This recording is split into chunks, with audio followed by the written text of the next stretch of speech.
Small update today. I already washed the housing again for final. It's perfect, excellent. I'm still standing by. I said yesterday. They told me that they want to repair, the customer, he wants to repair this transmission. The thing is, sometimes, let us say, it's worth it to get one used transmission, put it on, or get one used transmission, change the seals, use, let us say, these clutches if the other clutches are suffering, and let us say, out of two transmissions, fix one healthy transmission, example. Alright, like I said before, the clearance here between this and this, it's critical. It's something like you cannot have a preload. It has to do with the seams, and it's different on this transmission, different on the other transmission. It depends the machining, let us say. It's close to each other, but you can play with 100 millimeter, let's say like that. So that's why I'm saying that I didn't have a clear order from the office to change the seals, but I think that I'm gonna find it in front of me, because even if you get, let us say, the owner used transmission, I can use all the parts from this transmission if it's not coming separate transfer case. I'm just saying. Again, it's let us say if I get one transmission that's a little bit tired, for example, but I see that the transfer case is fine, the gears are fine, everything's fine, and I'm gonna change, let us say, only the bearings. I'm gonna get the housing from the other one. I'm gonna make some test fits to see the preload, to see how it looks like, without lubrication, dry, to see what's going on. The seams you play from this side, you don't play here where it sits the bearing. So I don't have to fix a demo bearing from this point of view. That's why I'm saying that most probably the TCU, we're gonna use the old TCU because married to the car, has the mileage, has the mobilizer, it's been married to the car, like I said, and doesn't have any problem. It's beautiful. I changed the seals for the solenoids, everything okay, everything's fine. The drums, they don't have any problem. The planetary gear, the sun gear, there's no problem. On this one, also one friend of mine, he asked me about this. Anyhow, the brake over there, all the parts are excellent. I have the new seals, so with one way or the other way, I'm gonna use the 90% of these parts, if you like. Just like I said, I'm gonna find in front of me, and I want to clear this table to finalize the transmission, because I paused, let us say, the engine build, I paused the Mustang, I paused some other things. They give me an order to start working on this transmission. That's the reason why.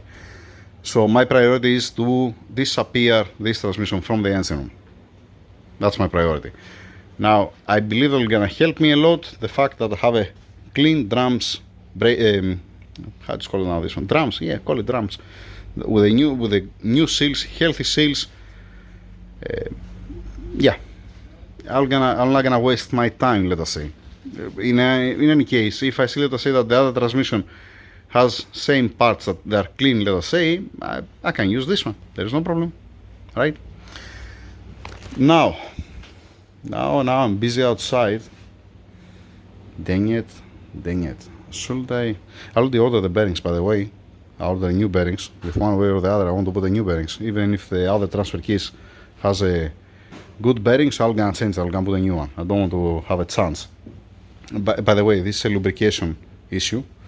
I don't believe they're gonna be from forces, because, like I said yesterday, the clutches are excellent, the output shaft is excellent, everything looks excellent. Only this bearing gave up. And the other one, they have a signs that it's like an oil starvation, if you like. If you keep the oil for a long time inside, that's what you get. It doesn't provide any lubrication. Or if you overheat the oil, you're gonna have the same thing. Should I answer to my friend for that? It was not only one question, also somebody else before he make this question. Let me see, the office is not open yet, so I cannot go to make a test drive. I have to wait another half hour to open the office. So screw it. What I want to do now? Yeah, the question, what kind of question I had, you're gonna ask me. This is related for the 4matic, for the four-wheel drive, and what has to do with the clutches here and how it's working. It's not a big deal. It's straightforward. It's a mechanical. It's not electrical. There is also help from the ESP, from the unit. The thing is, what's the thing now? Let me put, should I put a bracket? Yeah, because with one hand, how am I gonna do it? Right? Yeah, right. Okay, wish me luck. Actually, I wish you luck to understand my accent. Anyhow, this one, where, screw it.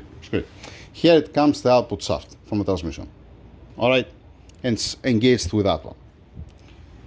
Then we have this gear that's centering here inside. Alright, like this. And then we have this planetary gear. It goes like that. Alright, this is the output shaft that goes to the rear wheel drive. Here it comes the drive shaft rubber coupler. Come on. Oh boy. Okay. So here it comes the drive shaft rubber coupler, the drive shaft's continuing back here. Understood? I hope so.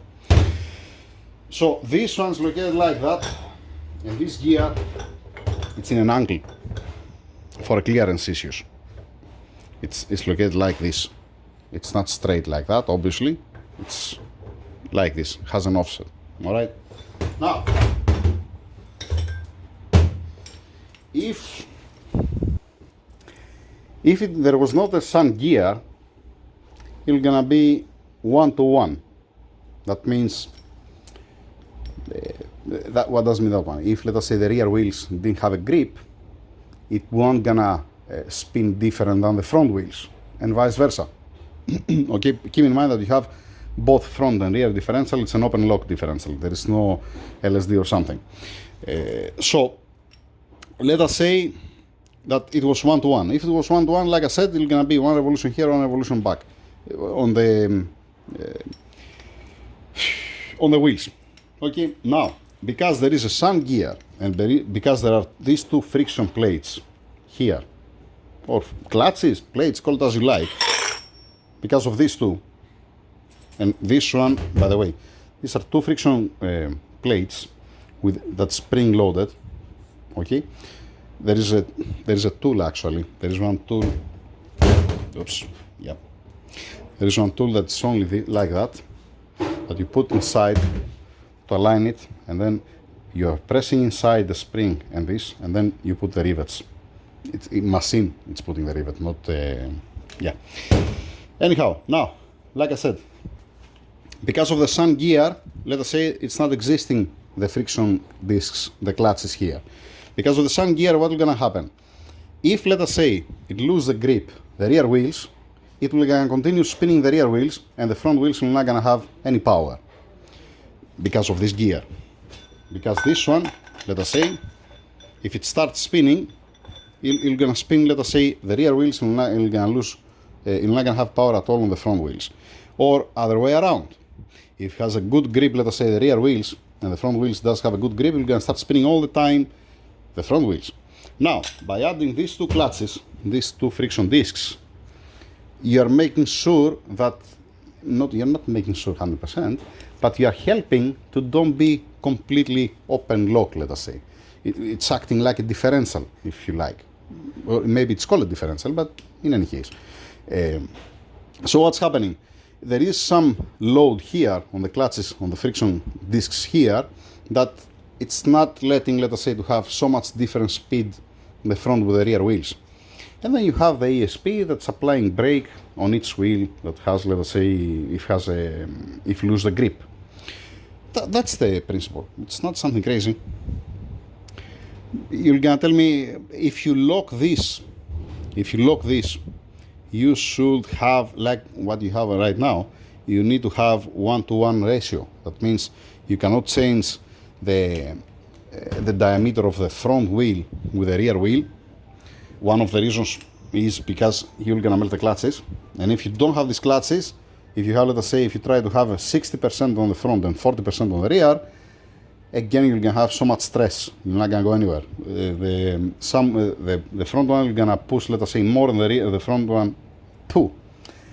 If you have 60% front, 40% rear, what's gonna happen? The front wheels are gonna spin faster than the rear, and then you're gonna have a drag.